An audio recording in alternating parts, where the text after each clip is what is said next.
শুকরিয়া আদায় করি মালিক, এমন বড় নিয়ামত তুমি আমারে দিছ। আমার দুইটা চক্ষু আছে, দুইটা হাত আছে, এই কারণে মানুষ আমারে বড় সম্মান করে, বড় ইজ্জত করে।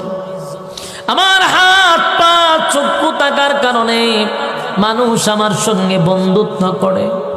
আমাকে নিয়ে মানুষ কফি খায়, আমার নিয়ে মানুষ সেলফি তুলে।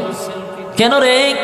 আমার মধ্যে আল্লাহর নিয়ামত আছে, এই জন্য মানুষ আমার মহব্বত করে, ভালোবাসে। যার হাত নাই পা নাই, কোনো ভিক্ষুকরে নিয়ে মানুষ সেলফি তুলে না, কোনো ভিক্ষুকরে মানুষ কফি খাওয়ায় না, বন্ধুত্ব করে না। কোনো ভিক্ষুক